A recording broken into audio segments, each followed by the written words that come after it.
Welcome to CR international online classes. Hello students, how are you? बेटा हम अपना geographical chapter number 4 पढ़ रहे थे, एयर। कौन सा चैप्टर था हमारा? एयर। जब हमने इस एयर चैप्टर को स्टार्ट किया तो बेटा हमने उसमें एयर के बारे में पढ़ा, हमने एटमॉस्फेयर के बारे में पढ़ा और कल भी हमने आपका स्ट्रक्चर ऑफ द एटमॉस्फेयर के बारे में डिस्कस किया था कि जो हमारा एटमॉस्फेयर है वो 5 लेयर्स में डिवाइड है। ठीक है, वो लेयर्स थी आपकी troposphere, stratosphere, mesosphere, thermosphere and exosphere. हमने उसके बारे में डिस्कस किया और उसके साथ साथ हमने वेदर और क्लाइमेट के बारे में भी डिस्कस किया था कि जो वेदर था हमारा वो तो क्या था आपका over to over and day to day changes हो रहा था, लेकिन एक लॉन्ग पीरियड के अंदर किसी भी जगह का जो आपका वेदर है जब हम उसका एवरेज निकालते हैं तो वो आपका क्लाइमेट कहलाता है। ठीक है बेटा, तो आज हम बात करेंगे टेम्परेचर की। किसकी बात करेंगे बेटे? हम टेम्परेचर की।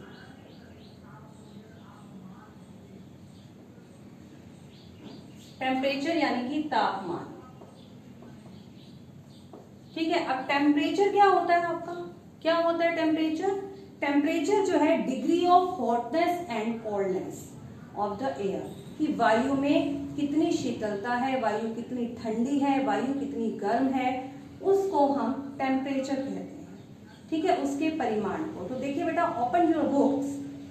The temperature you feel every day is the temperature of the atmosphere. जो टेम्परेचर, जो तापमान आप डेली महसूस करते हैं वो हमारे एटमोस्फेयर का, हमारे वायुमंडल का तापमान कहलाता है। मीन्स आज जो हमारा टेम्परेचर है 42 डिग्री सेल्सियस है।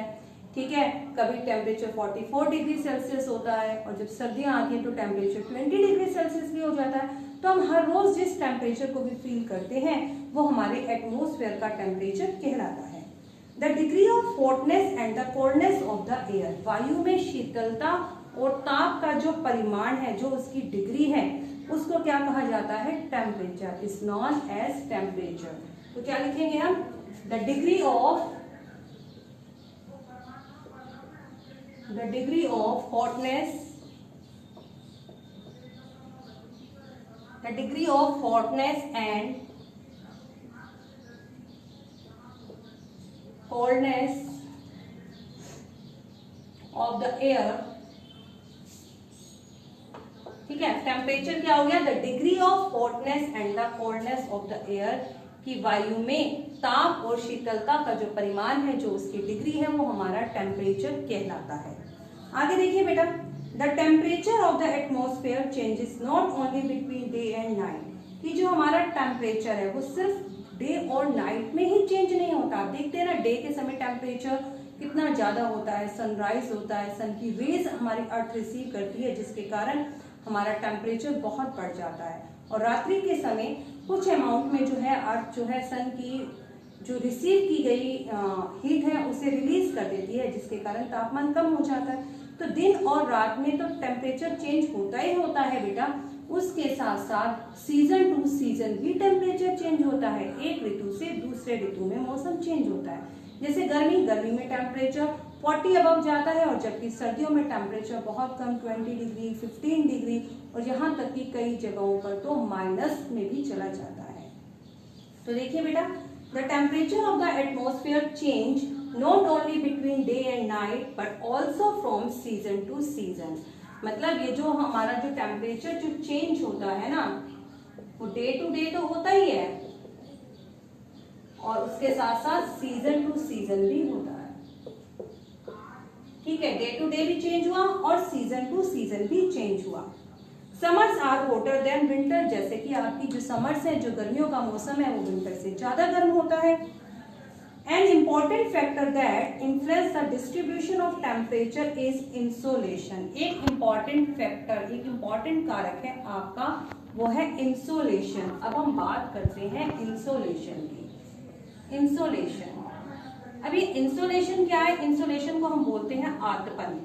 आतपन मतलब सूर्य से आने वाली जो हीट है, जो सूर्य से आने वाली जो हीट है उसे जब पृथ्वी अपने अंदर ही रोक कर रखती है तो वो आपका इंसोलेशन कहलाता है। देखिए बेटा, insolation is incoming solar energy received by the earth. ठीक है। इंसोलेशन क्या है? एक ऐसी इनकमिंग सोलर एनर्जी, मतलब पृथ्वी पर आने वाली सूर्य की एनर्जी जिसे पृथ्वी रिसीव कर लेती है, अपने तक ही रोक कर रखती है, वो आपका इंसोलेशन कहलाता है। तो इंसोलेशन क्या हो गया? इंसोलेशन हो गया incoming solar energy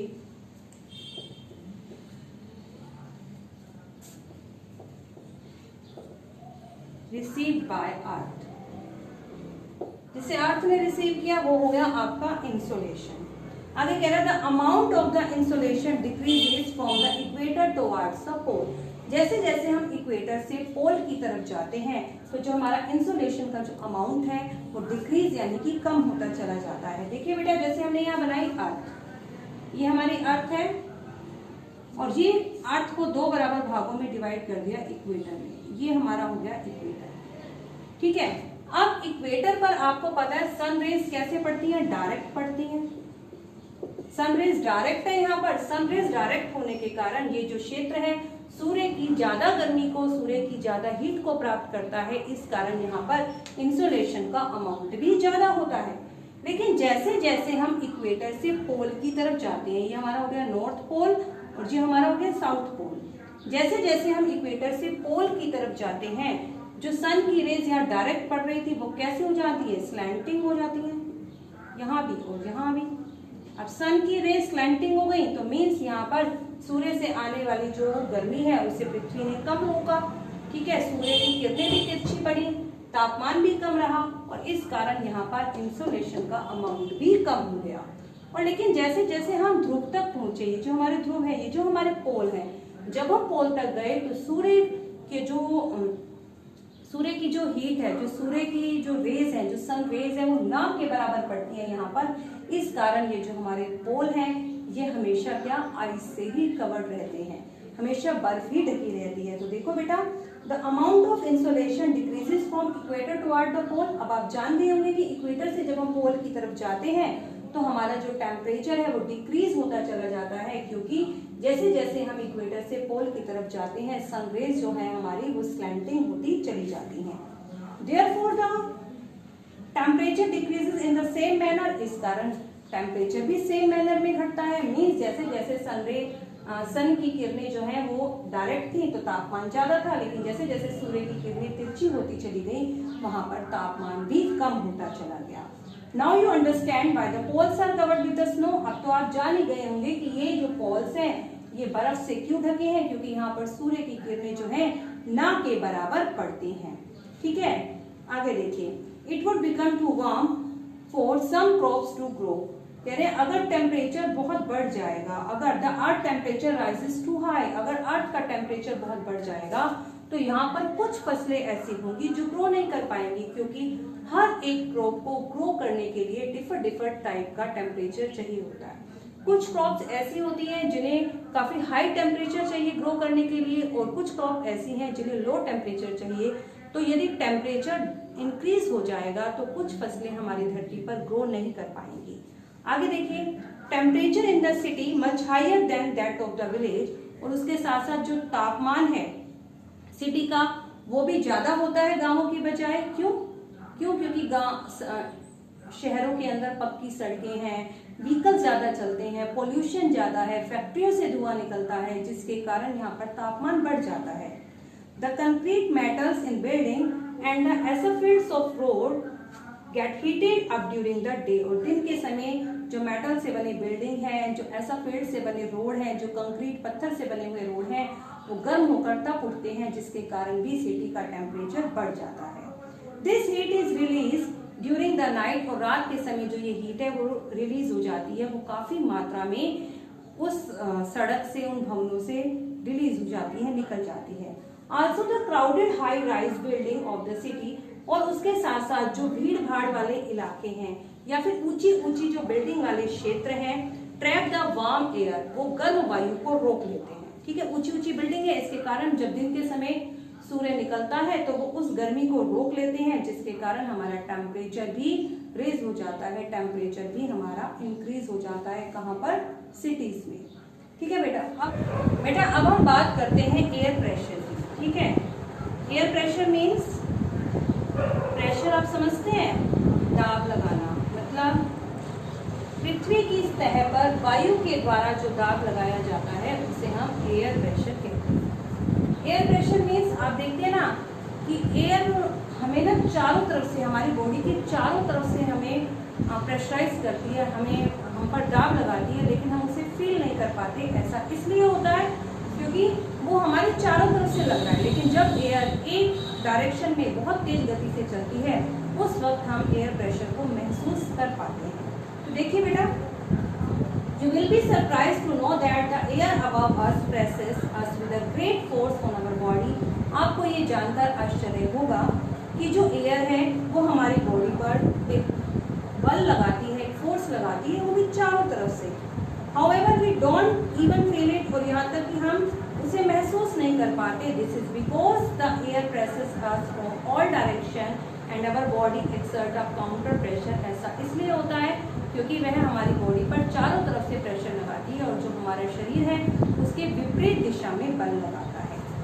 Air presses is defined as the pressure exerted by the weight of the air on the earth's surface। Air pressure की डेफिनेशन दी है। एयर प्रेशर को हम कैसे डिफाइन कर सकते हैं? The pressure exerted by the weight of the air, कि air के वेट के द्वारा जो प्रेशर लगाया जाता है ऑन द अर्थ सरफेस उसे हम क्या कहते हैं? Air pressure. तो देखिए क्या हो गया air pressure? The pressure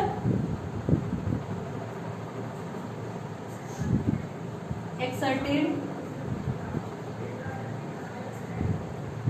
by the weight of air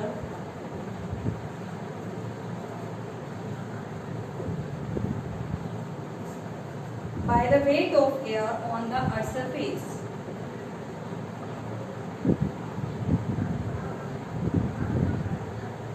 कि अर्थ की सरफेस पर एयर के वेट के द्वारा जो प्रेशर लगाया जाता है उसे हम एयर प्रेशर कहते हैं। As we go up the layer of the atmosphere, जैसे जैसे हम एटमोस्फेयर की लेयर्स में, एटमोस्फेयर की परतों के साथ ऊपर की तरफ जाते हैं, द प्रेशर फॉल रैपिडली। तो जो ये प्रेशर है वो बहुत तेज गति से क्या होता है? गिरता है। The air pressure is highest at the sea level. जो वायु का दाब है वो सबसे ज्यादा समुद्र की सतह पर होता है, एंड डिक्रीजेस विद हाइट, और हाइट के साथ कम होता चला जाता है। Horizontal, the distribution of the air pressure is influenced by the temperature of the air at a given place. क्या लिखा है कि horizontal of the distribution of the air pressure, कि एक क्षैतिज दिशा में जब एयर प्रेशर लगता है जिसके कारण हमारे तापमान पर भी प्रभाव पड़ता है, किसी भी जगह के तापमान पर। In areas where temperature is high, कोई भी ऐसी जगह जहाँ पर टेम्परेचर ज़्यादा होता है, air gets heated and rises, तो वहाँ पर जो एयर है वो क्या होती है? हीट हो जाती है और ऊपर की तरफ उठती है। This create a low pressure area, जिसके कारण वहाँ पर लो प्रेशर एरिया बनता है। लो प्रेशर एरिया बनता है वहाँ पर, तो लो प्रेशर के कारण लो प्रेशर इज एसोसिएटेड। तो जब लो प्रेशर एरिया बनता है तो वो किससे संबंधित होता है? विद क्लाउडी स्काई, वहाँ पे जो आकाश है क्लाउडी होता है, वहाँ पर बादल बनते हैं, एंड वेट वेदर, और मौसम में भी नमी होती है। In areas having low pressure low temperature, ऐसा एरिया जहाँ पर टेम्परेचर कम होता है, द एयर इज कोल्ड, तो वहाँ पर एयर कोल्ड होती है। और बेटा जो कोल्ड एयर होती है वो हैवी होती है। इट इज देयरफॉर हैवी, जिसके कारण वो हैवी हो जाती है।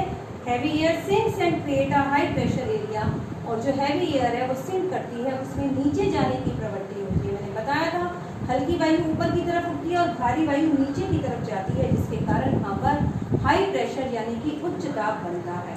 High pressure is associated with a clear and Sunny sky, high pressure होने के कारण वहाँ पर मौसम साफ रहता है और धूप निकली रहती है। The air always move from high pressure area to low pressure area, जो हमारी एयर है वो हमेशा हाई प्रेशर से